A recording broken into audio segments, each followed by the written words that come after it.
but I always say that if you always give excuses like, oh, I can't hang out with my friends, or I can't hang out with my family, or I can't travel or do this, then why are you building this business? Because we all build a Yeah. business to get the freedom. You don't want to build a business to create another job. Welcome to the Iron Mindset Podcast, a podcast focused on discipline and strategy for women scaling lifestyle-led businesses. I'm Valentina, your host, a serial entrepreneur with almost 2 decades of business and marketing experience. And we're all here because we're in the business of number one.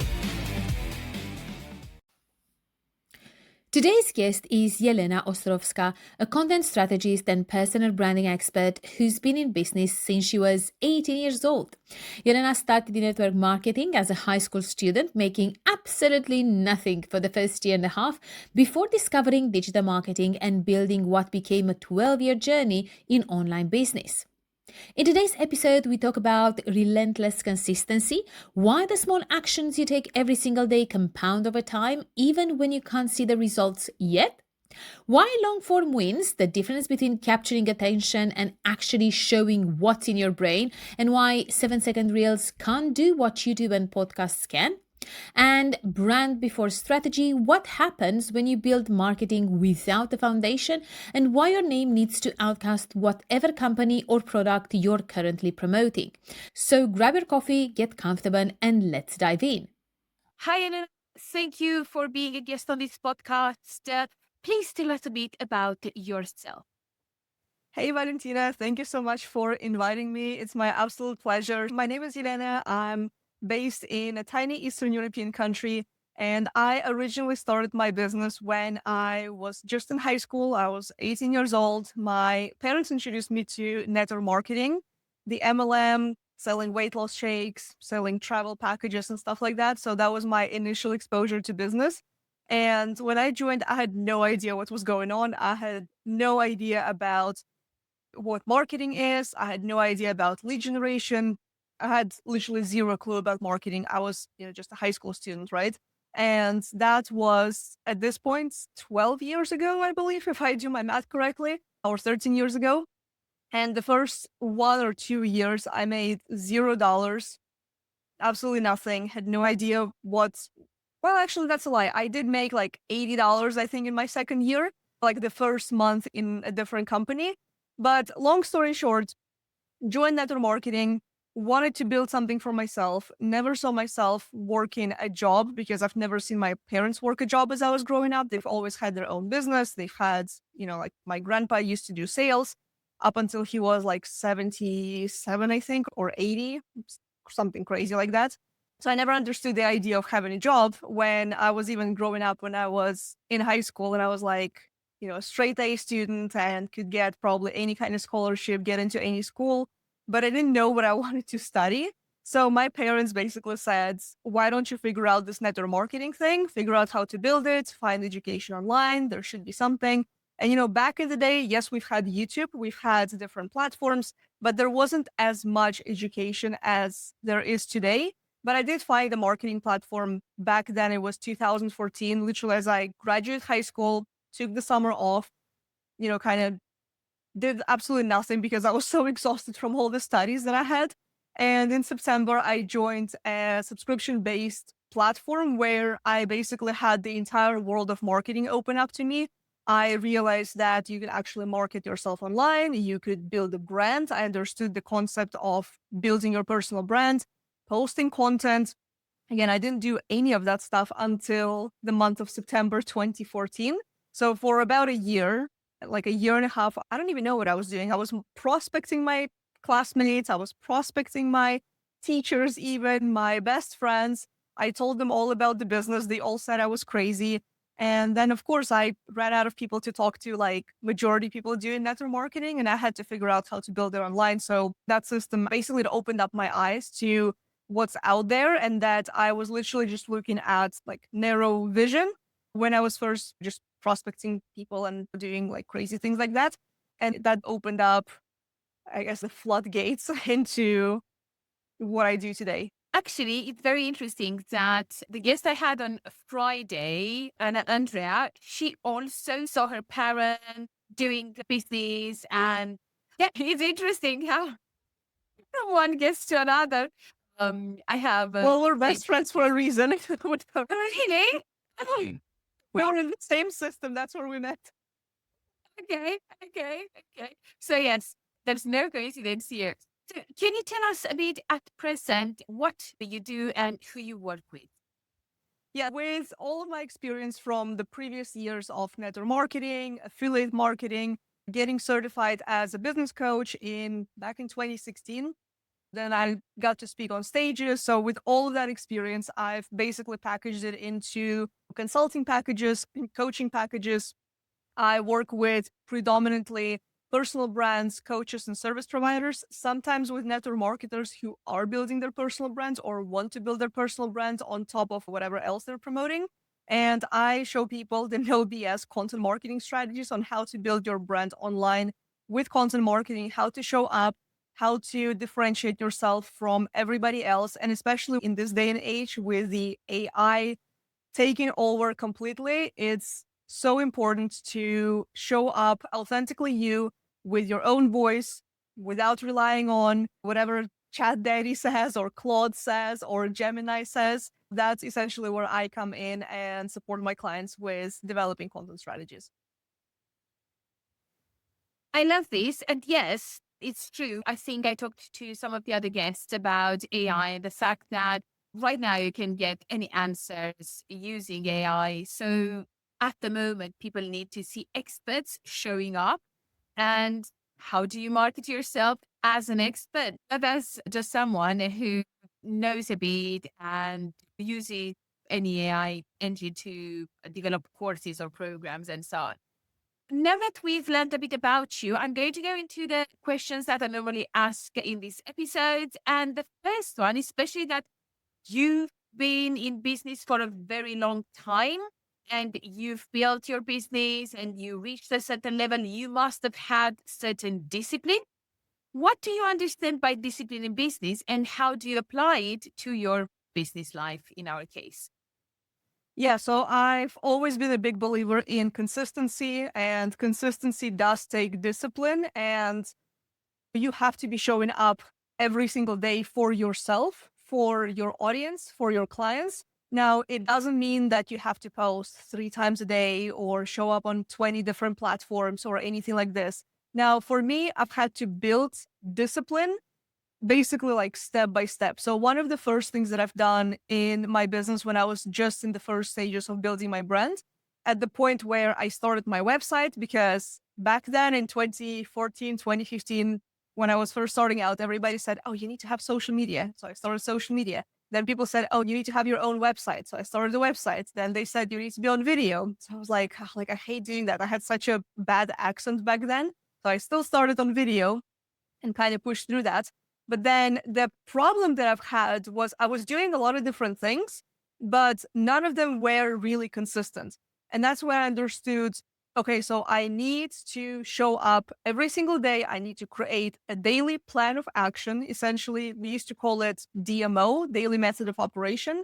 And I would have a specific set of tasks that I would be doing every single day. Some of them I still do to this day, including content marketing, publishing on YouTube, podcasting, or whatever else. So some of the things that I still do to this day is do challenges. So one of the challenges that I did back in the day to kickstart my brand with blogging at the time, so which is actually making a comeback right now because people crave the depth and they want more long form content rather than those 7 seconds trial reels on Instagram or whatever.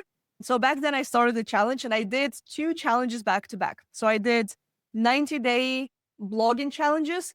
And it wasn't like one of those, let's post 1 time a week kind of challenge. We were posting 5 to 7 times a week. Now, I don't know if everybody else did that. I did 5 to 7 articles per week for 90 days, and I did it twice. So basically, for 6 months, I was creating content nonstop. Now, it sounded absolutely crazy. It's not something I would necessarily do today because it was heavy writing. Keep in mind, we did not have AI. Everything was done manually. I would either just write articles or I would record videos. And then I believe we did have the transcription services. The only transcription service we had back then was ref.com. which I know still exists today. And we didn't have tools like Descript or any of the other free transcription services. Again, we didn't have any kind of technology like this. So it was the end of 2015, beginning of 2016. And it's built such a discipline muscle for myself because every single day I would show up, I would know, okay, I need to post one article today, or I would take the weekends off sometimes. Although back then, to build the discipline, I was working on the weekends a lot as well. And my head would not hit the pillow until I had an article, until I did my social media tasks, like promote the article, post content. I believe I was posting 3 times a day on Facebook as well. Plus, I was reaching out to 20 new people every single day to build my audience because nobody knew who I was when I first started. I started with absolute zero, no business connections, nothing. So, yeah, discipline is the most important thing because we don't join the business and know exactly what to do, right? Nobody does. Like everybody essentially starts from zero unless people have experience maybe working at agencies or whatever else. But still, when you build a personal brand, it's not something they teach you at school. It's not something they teach you at university. So you basically have to kind of do it the hard way in the beginning. You've actually said many interesting things, but something that like really popped up for me, something that I found very interesting, and I know people still struggle with it, is reaching out to people. So you said that you used to reach out to people because you had to create awareness. If you could tell people nowadays, like we are now in 2026, if you were to do this today, how would you do it? I, for example, don't really teach cold DMing and I'm a bit against it, depending on how you do it. How did you do it, and how would you recommend people to do it today? Okay, so I did it the old fashioned way. So I used Facebook in the beginning. There were 2 platforms I was using early on. There was Instagram, but Instagram was a whole different animal back then. It was so easy to grow. I grew to like 11.5 thousand followers in a matter of 6 months, 6 or 7 months. But Facebook was a little bit harder, but at the same time easier than it is today. Like again, we didn't have Yeah. technology, so building the trust was much easier than it is today. Today you have to basically prove yourself, prove that you're quote unquote worthy. Back then, I did like the very simple, slightly daunting tasks. We used Facebook groups, and that was pretty much all we had back then. I mean, on Facebook, you still have like the main places to connect with people were are still Facebook groups. I also used, which I know it's not like as useful of a strategy today. A lot of people kind of hate on it.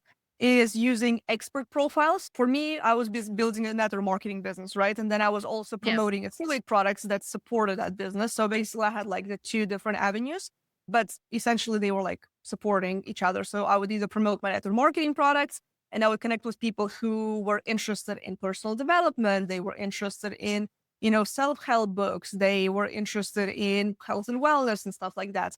And then on the other hand, I was also attracting a lot of network marketers because some of the content I was creating was related to digital marketing. In the beginning, I had to really figure out, okay, so where are my potential people, my potential community hanging out? It was Facebook groups and it was big Facebook pages. So I would go to big network marketing leaders. I would go to people like Tony Robbins. I would go to people like, I don't know if your audience knows Eric Worre, the network marketing pro. I would engage with his communities and I would just put myself out there. And I would, especially in the Facebook groups, I would make sure that if I see a question that I can answer, I would interact, I would leave a comment, and that also built some trust. That got people curious, like, oh, who is this girl? Let me check out her profile. Some of this still works to this day. And it really bugs me that people kind of took the social out of social media today because some of these tactics still work. You still have to show up, you still have to engage, you still have to put your face out there, not just with content, but by giving your expertise, even if it is for free. And then through Facebook groups and through the pages, I would find 20 people every single day and I would actively send friend requests. And another thing that I did, I don't do this anymore because it was kind of ridiculous. I would send copy paste messages to every single person after I send them a friend request. Hey, it's great to connect with you, blah, blah, blah, after they accepted the connection Yeah. request. So I would send them a message and just start a conversation. I wasn't necessarily pitching anything. So I just started the connection, hey, it's great to connect with you. I see you're doing so and so. Curious how that's going. Again, Today, that's kind of spammy. It gives Yeah. me every single time I get this kind of messages. But back then I was, 19, 20 years old. I was hustling. Today, I would take a completely different approach. I would still be interacting in places where you can contribute your expertise, where people can get to know you, whether it's big Facebook groups. I know some people hate on Facebook these days, especially in the coaching industry, or even on LinkedIn. Like you can do this on LinkedIn. I know a lot of people really thrive on cold outreach there. It's just about kind of like, again, not being a spammer, because I was at one point and it's not a good look for your personal brand, but have your, how do I say this? Put other people first, be interested in other people rather than just selling your services, and be interested in other people more than you're interested in selling. Yes. Yep. And, because you talked about Facebook groups, this is something I also talk about. And when I see people complaining, this I find very, very interesting. People always complain that I post on my profile and nobody buys or people don't comment. And if they really need to understand that maybe their ideal client is not in their friends list, we need to use our profiles to showcase our expertise and our products, but people need to be brought in from somewhere. And usually we bring them in from Facebook groups. That's where we go. And as you said, we answer question, we try to connect. I usually say, don't just comment, connect. Try to find things that you have in common with them. And yes, show off your expertise. And that's when people are going to be interested in you and then come to your profile. And that's how you are going to sell yourself or be known, feel that known, like in trust factor. So yes, I think people don't take advantage of Facebook groups. 5 to 10, I would recommend maybe 5 Facebook groups. Go into them, comment, connect, see if your posts are approved, see how people react.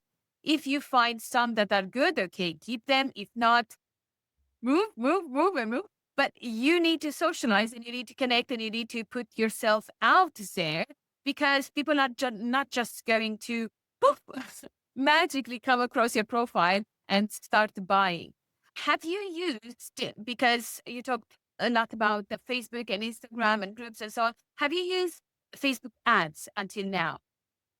I've used ads, let me think, years wise. I was using Facebook ads from 2016 to about 2018, 2019. Actually, very successfully back then. Back then, what used to work were really long story ads that were then like driving the leads. So they were working back then. Then the platform changed completely. And I kind of like stopped teaching them. I started relying back more on organic. Organic has always been my main foundation. Funny thing, I even taught ads from stage back in 2017, I think. And yeah, ads were great back then. It was so easy. So I do miss those days, but you gotta have a good organic foundation first before you like invest into the ads. Yes. Yep. Okay, thank you for that. It just, you said about the blogs and about groups, and I was like, oh, I'm really interested in this. Okay, let's go to the second question, which is what do you understand? Because what we talked about is connected to strategy. What do you understand by strategy in business and marketing, and how do you apply? Oh man, that's a big question. For me, I've always put my personal brand as the main priority, and everything I do marketing wise is connected with the brand, because you have to first know who you are, what you stand for, what your core values are, how do you help people, essentially the messaging, which I'm sure a lot of previous guests also talked about, the messaging and how to use copywriting as well, how to use direct copywriting to attract your clients. So everything stems from the personal brand. And I'm really grateful that I learned this early on, because the network marketing kind of taught me that the hard way in the beginning. And I'm sure if anybody's listening and they've experienced network marketing business, is a lot of the times they teach you to promote the products or the products sell themselves, and all kinds of nonsense, in my opinion. And not a lot of companies back in the days were teaching personal branding. I kind of had to figure it out by myself, because what happens with a lot of people, if they just promote the company, if they just do this like flyers or go to events or prospect or cold DM or whatever people do still these days, they forget that they're just a glorified salesperson for that company. They're not necessarily building a personal brand. So When the first company basically shut down, I learned this the hard way. I was like, okay, so I don't have a business now. So then I realized, okay, so I need to build a personal brand. I've seen other network marketers building personal brands back then, years ago. So when this happened to another network marketing company I was with, I had my brand to rely on. I was more calm and I guess like nervously regulated, however you say that. And I was like, okay, so I just continue building my personal brand. I have my name, I have my content strategy, I've got different offers and whatnot. So I do believe that every single time you build a marketing strategy, you first have to build a brand strategy, because how are you going to communicate who you are, and how are you going to communicate in your content to your audience if you don't know what your personal brand is? Yes, yes. I think this is a very important point, and people have started talking more and more about it. And I think people should learn. And I'm actually going to ask you at the end of the interview about your offers, and people are going to learn how they can come and work with you, especially focusing on this. I'm going to move on to question number three, which is, what do you understand by lifestyle-led business, and how well do you think your business is optimized at the moment, especially that you've been in business for some time? How do you feel right now? Do you feel your business is like a lifestyle-led business? Can you do what you want to do? I was talking with Anna also on Friday that usually in the beginning we focus a lot on the client and making money. Then we realize we have neglected our families and we want to spend more time with families and friends. And then we realize, oh, wait, I'm actually the person that should be first here because I do everything. And if I take care of myself, I then can take care of everyone. So, how is your business right now? And what do you understand by a lifestyle led business? Oh, yeah. I'm going to speak as a workaholic, and I love my business. I love my clients and I love creating content. In the beginning of my journey, I hustled, right? And all the tasks that I did, you can imagine it was taking hours and hours a day, writing articles, connecting with people, messaging, not to mention then following up with people. Because just to put it in perspective, when you connect with 20 new people every day, even if not all of them reply, that's still going to be about 100 people per week, right? Yeah. Or like 100, like 60 to 100, right? If everybody accepts, it's like 100. So it was quite a lot of tasks, right? Now, that's not something that I do today, but one thing that I've always prioritized over the years, it's always been my self care. Because if I don't take care of myself, how can I take care of my clients? It just never made sense to me. So whether it's me doing my hair, not just doing my hair and makeup, like doing that as well to make sure that I feel good about myself, because when you feel good, you perform good, and then the energy comes across that way through the screen, especially when you do a lot of videos, and even when you're communicating with clients or potential clients via DMs, voice notes, people can sense your energy. Yeah. So I've Yeah. always prioritized the self care. Like I'm definitely a skincare junkie, always have been. And then the personal fitness and what I put in my body in terms of eating healthy and just prioritizing my self care to make sure that I can perform well. Especially back then when I was working 10-hour days, I still had to prioritize myself and the fitness and the working out. And for me, my big belief, it kind of like shifted over the years, but I always say that if you always give excuses like, oh, I can't hang out with my friends, or I can't hang out with my family, or I can't travel or do this, then why are you building this business? Because we all build a Yeah. business to get the freedom. You don't want to build a business to create another job. Otherwise you could have just gone to an actual job and did all of that from 9 to 5 or whatever other time. And over the last, I would say, year, especially, I started prioritizing more hobbies like reading fiction books, which led to me reading over 60 books last year. So clearly prioritize the lifestyle a little bit more, prioritize the travel as well, seeing my family, going out with friends and stuff like that. Because otherwise, why do you build this business? So yeah, I feel like I've gone from the complete hustle mentality that did lead to multiple times me burning out over the years, to then realizing, okay, I actually need breaks. And those Yeah. breaks is what will allow you to also regain your creativity, give you fresh perspectives on your business, your life in general. Because some of the most productive time, it's going to sound really crazy, but those moments of time when you sit in front of your computer for a couple hours, you're trying to write a piece of content, or you're just like stuck on some sort of task. And then you're like, okay, let me just take a break. Let me go for a walk. And then you come back and everything works so smoothly. So we need those breaks. We need to put the lifestyle first to be able to perform in business better. Yes, I totally agree. Totally agree. And especially with the creativity, I think if you take time to relax and to recharge the batteries, then the creativity will come. And creativity is not just like for content, it's also in my case, because I work a lot with offers, coming up with the right offer and the right structure and the right material. And this all requires mental thinking, and you need time for that. And you also need to have a relaxed mind ready to work.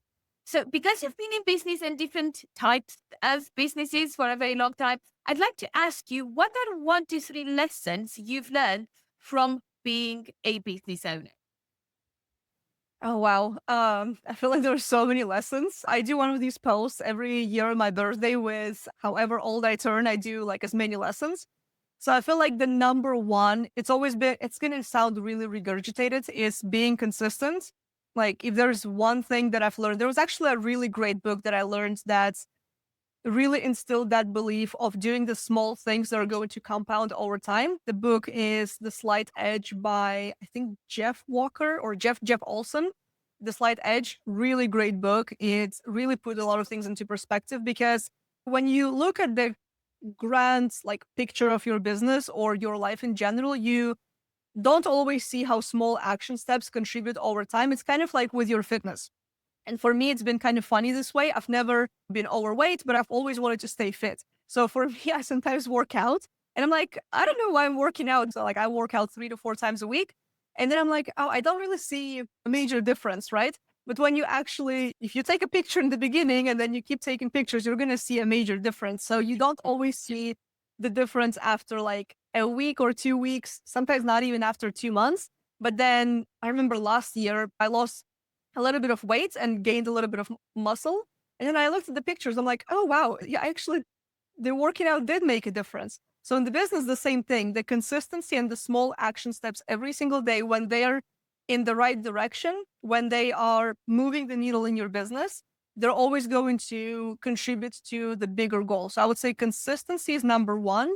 Number two is showing up even when you don't feel like it. I know it may sound like slightly like a toxic advice, but I don't always feel like working out. There are days when I'm like, I don't like Yeah. working out. Sometimes I'm like, I don't want to do it. Like I'm lazy, or I'm like, oh, like I've done so many tasks today. I'm so exhausted. I still do it. And that's, I guess, like relentless consistency, I guess I would say, is what contributes to the long-term goals. And advice number three, I would say, again, make sure it's the right activities because you can be consistent with eating hamburgers, but you're going to be consistently gaining weight. But if you're consistently doing the right activities in your business, like making sure you're having sales conversations, making sure you're promoting your offers, making sure that you're positioning yourself as an authority and building trust with your audience, it's all contributing, even if you don't see the fruits of your labor right now, but they are coming. Yes, this is something people really struggle with. They just wait for success overnight or results overnight and then understand that you need to put in the work over a long period of time. Sometimes we see those stories of people who've made it and we're like, oh, wow, they just made it. No, they haven't just made it. They've been working on this for a very, very long time and finally they've made it. So consistency, yes, it's really important. And because you said about showing up and being consistent, my next question is, how do you show up and how do you show your expertise and your authority in your marketing now in 2026? So there's a couple of things that I do. And over the years, when I've built content strategies for clients and for myself as well, I've have kind of like a two-sided approach. So I always have the long form content strategy and then the short form content strategy. By long form, I've always had either a blog or a YouTube channel. Now I have a podcast because people need to spend more time with you to understand what you do, how you think, what your thought process is, because people underestimate the value of the brain so much because we have AI, people can access information like Yeah. on tap, but they can't access what's in your brain unless you show it to them over a longer period of time. And it's really hard to do that in, a 7-second Instagram reel. It's really hard to Yeah. do in a short TikTok video. There's a reason why TikTok expanded their video length to 10 minutes. It used to be 1 minute, then it was 90 seconds, then it was like 3 minutes, and then all of a sudden it's 10 minutes. The same thing with Instagram. They kept raising it. And then YouTube has done the same thing. I remember when they first rolled out YouTube Shorts, and I was like, oh, not Yeah. this platform. Like, I really love YouTube for the long form content because I really get to, first of all, learn something. I can educate myself, and then I get to learn about another person's expertise and whether or not they can help me. So I would say, like, showing your expertise in any way of long form content. It could be Substack as well. I know if people love to Yeah. write, like Yeah. Substack has been blowing up for the last like year and a half. So choose whatever your strength is. If you like being on camera, go for YouTube. If you like writing, go for Substack. But also, like, I would say, repurpose your blogs to your own website because you don't own Substack. Yeah. And a lot of people forget that part. It's kind of like medium.com back in the days. And I think there was like another platform as well. So make sure that you have the platforms that you own, like your email list and your website. And then the short form strategy for content is where you take the small pieces out of your long form content and you work on getting the attention because you want to gain the attention first. Like you're essentially competing against so many people on the internet these days, and there's millions and millions of content creators. So you want to capture the attention with your short form content enough for you to move people to your long form content. But again, it's really hard to show your expertise in 60 seconds, but it is way more doable in 15 minutes on YouTube or a podcast. Yes. And with a blog, something I also say is, first of all, blogs are making a comeback also because of AI and how nowadays search engines work. Having a blog and explaining stuff might at one point be taken by the AI search engines. And you know how now on Google, the first thing is like an AI answer, and then you have all the websites. So this would be one thing. And the second thing, having the blog on your website also helps with SEO. If people search on Google, for example, they are going to be able to find you there. So yeah, I think they are going to be making a great comeback. I don't like writing. That's why I have a podcast. Yeah. But what people can do is like repurpose, for example, in our case, I have this podcast with interviews and I have a series and I can just take the script and post it as a blog, as posts. So it can be repurposed that way. But yeah, having a blog and your own email list is really important in case something comes up. You remember when Facebook was down, I think last year or 2 years Yeah. ago, everyone was like, ooh, my business has gone. Yep. Okay, now I am coming towards the end of our interview, and I'm only have three questions right now. The first one is, tell us a bit about your offers and what you are working at the moment. Now, we're recording this episode in the last week of January, but what are your offers and are you promoting anything at present? Yes. So I have a couple of different offers. They all essentially lead to the content strategy or building your brand. So right now I'm promoting a signature series lab, which is a group program. It's a 30-day container where over the course of 4 weeks, we build out your signature series together. So that's the main offer. Then I do have VIP days for people who want to get it done in a single day. I've recently worked with a client, and by the end of the VIP day, we've already published the first video of her signature series. So, yeah, so anything to do with content strategy, but the signature series lab is the main offer right now. Okay. Have you got any free gifts for our listeners and the people watching us on video? Yes, of course. I do have a free, I think it's like a 42-minute masterclass where I give you 10 clues that will determine whether your signature series will be a success. So we can leave a link down below. Okay, I want to do that. I need to do that. Okay. Thank you. And if people want to get in touch with you, where can they find you? Which is your main platform? You talked about YouTube and also Facebook, Instagram. Where can we find you? I mean, I'm everywhere. I've been a social media strategist for ages, so I'm on all platforms. I'm more active on Facebook and Instagram, so you can find me by my name. And there's going to be links down below as well. And yeah, my website, jelenaostrovska.com. You can find all my platforms on YouTube and the podcast there. I'm also going to add all the links to the website and to your social media and to the free gift in the description of this video so people can get in touch with you. So now we're at the end of this episode, and it was really, really interesting. I am going to go over it, and I hope the people watching it have taken some lessons and they can share with us in the comments what they loved. Thank you for being a guest. And guys, if you'd like to keep in touch with us, you can also join our community where all the guests are and you can interact with us and ask questions. Thank you so much, Valentina, for inviting me. It's been such a fun interview. Jelena just reminded us that overnight success is a myth built on years of unglamorous work. Posting 5 to 7 times a week for 6 months, reaching out to 20 people daily, working out when you'd rather not. That's a relentless consistency nobody wants to talk about, but everyone who succeeds actually does. If you want to build your own signature series and stop relying on 7-second reels to communicate your expertise, grab Jelena's free 45-minute masterclass on the 10 clues that determine whether your signature series will succeed. Links in the description, along with her Instagram, Facebook, YouTube, and website. And if this hit home, subscribe and join our community. And let me know in the comments what's the one thing you're going to stay relentlessly consistent with starting today. See you in the next episode.